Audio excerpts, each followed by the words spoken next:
અરબ દેશના પવનોથી ચોમાસું મુંબઈમાં અટક્યું. સપ્ટેમ્બરમાં અલ નીનોની ઘાતક અસરનું અનુમાન છે. 15 જૂન બાદ ચોમાસું આગળ વધવાની અંબાલાલ પટેલની આગાહી. રાજ્યમાં ઉકળાટ સાથે વરસાદની શક્યતા છે.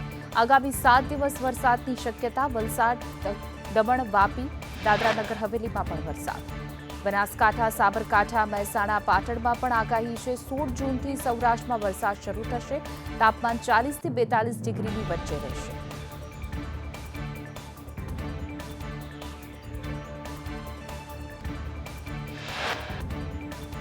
રાજ્યમાં ગરમી અને ઉકળાટ યથાવત રહેશે. હવામાન વિભાગની ગરમીને લઈને આગાહી છે. અમદાવાદમાં 42.7 અને ગાંધીનગરમાં 42.5 ડિગ્રી તાપમાન રહેશે.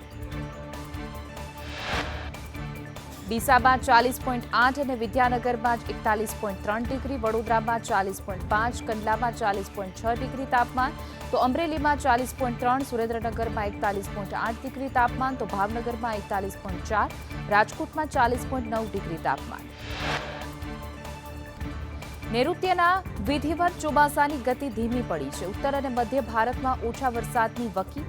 આગામી 2 અઠવાડિયા સામાન્ય કરતાં ઓછા વરસાદની સંભાવના છે. રાજ્યમાં વાવણી લાયક વરસાદ ન થતા તેવી શક્યતા. નારોલ ઈસનપુર રોડ પર બાલાજી એસ્ટેટના કેમિકલ ગોડાઉનમાં આગ લાગતા અફરાતફરી મચી ગઈ હતી. ફાયર બ્રિગેડે સ્થળ પર પહોંચી આગ પર કાબુ લેવા કામગીરી હાથ ધરી.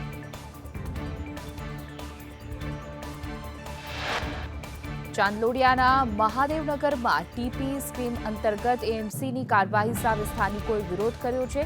સ્થિતિ તંગ બનતા જ સ્થળ પર પોલીસ કાફલો તૈનાત કરાયો.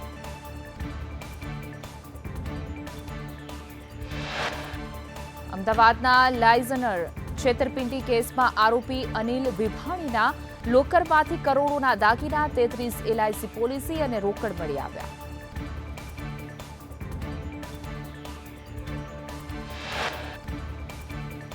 રાજ્યમાં અલ નીનો અને વેસ્ટર્ન ડિસ્ટર્બન્સની અસર વચ્ચે અમરેલી, કચ્છ, ભાવનગરમાં વરસાદની આગાહી છે. દક્ષિણ ગુજરાતમાં 7 દિવસ મેઘમહેર, તો કેટલાક વિસ્તારમાં 41 ડિગ્રી બફારો પણ યથાવત.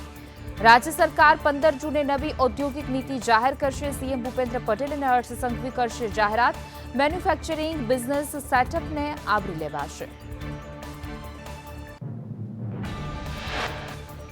ગૃહમંત્રી અમિત શાહની અધ્યક્ષતામાં યોજાઈ મહત્વપૂર્ણ બેઠક. સરહદી જિલ્લાઓમાં વસ્તી વિષયક પરિવર્તન અંગે ચર્ચા છે. સરહદી વિસ્તારોની તાકીદે મુલાકાત લેવા સૂચના આપી.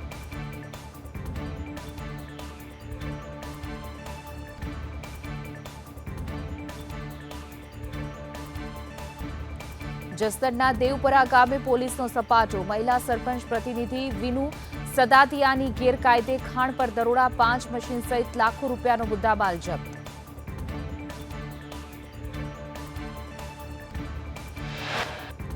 રાજકોટમાં બાલાજી વેફર્સના ગંદા પાણી મુદ્દે આસપાસના 12 જેટલા ગામો દ્વારા વિરોધ. જીપીસીબી દ્વારા તપાસના નામે નાટક કરાતું હોવાના આક્ષેપ.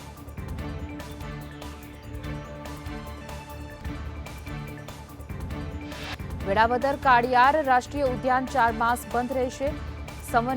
કાળને કારણે 16 જૂનથી 16 ઓક્ટોબર સુધી ઉદ્યાન બંધ. દ્વારકાધીશ મંદિરમાં 13 થી 15 જૂન સુધી સાંજે 5ને બદલે 4 વાગે કપાટ ખુલશે. ભક્તોને 1 કલાક વધુ દર્શનનો લાભ મળશે. ભાવનગરમાં ગિરનારના કથિત નાગા સાધુ અને ડ્રાઈવરે રૂપિયા ખંખેર્યા. મંત્રી પરસોત્તમ સોલંકીના બંગલાનું સરનામું પૂછી રત્ન કલાકાર પાસેથી પડાવ્યા રૂપિયા 3500. બંને દૂતારા ઝડપાયા. સાળંગપુર ટ્રેડમાર્ક વિવાદ મુદ્દે બ્રહ્મ સમાજે રોષ વ્યક્ત કર્યો છે. કષ્ટભંજન હનુમાનજી સૌના હોવાનું કહીને ટ્રેડમાર્ક રદ કરવા કાયદાકીય લડતની જાહેરાત કરી. સાળંગપુર ધામના કિંગ ઓફ સાળંગપુર ટ્રેડમાર્ક મુદ્દે મહંત સુખરામદાસ બાપુ ભડક્યા. કહ્યું કે ભગવાન પર કોઈ સંપ્રદાયનો કોપીરાઇટ નહીં હોય, ભગવાન સૌના છે. અરવલ્લીમાં ભિલોડા શામળાજી હાઈવે પર ટ્રાફિક જામ. લોખંડના સળિયા ભરેલી ટ્રેલર રોડ વચ્ચે ફસાતા ટ્રાફિક જામ. આઈસીસી ચેરમેન જય શાહે અંબાજી મંદિરમાં કર્યા દર્શન. અંબાજી મંદિર ટ્રસ્ટ દ્વારા કરાયું ભવ્ય સ્વાગત. વાવથરાદના કુવાણા હત્યાકાંડમાં પોલીસે ગણતરીના કલાકોમાં 5 આરોપીને ઝડપી પાડ્યા. મહેસાણામાં વડનગરના પ્રાચીન મંદિરમાં ટ્રસ્ટી મંડળના ભાવે નાયબ ચેરિટી કમિશનરને કામચલાઉ ચાર્જ સોંપવામાં આવ્યો. મહેસાણાની રૂપેણ નદીમાં કેમિકલયુક્ત પાણી છોડાયું. હજારો માછલીઓના મોત નીપજ્યા. બનાસકાંઠામાં શિક્ષણ કાર્ય દરમિયાન મોબાઈલના ઉપયોગ પર પ્રતિબંધ. મોબાઈલ ફોન આચાર્ય પાસે જમા કરાવવા આદેશ. શિક્ષણ વિભાગના પરિપત્રને લઈને વિવાદ. વસ્તી ગણતરીનું કાર્ય શાળાના સમય પહેલા અને શાળા સમય બાદ પૂર્ણ કરવા આદેશ. શિક્ષણ વિભાગના પરિપત્રને લઈને વિવાદ સર્જાયો. પ્રાથમિક શિક્ષણ સંઘે પરિપત્રમાં સુધારાની માંગ કરી.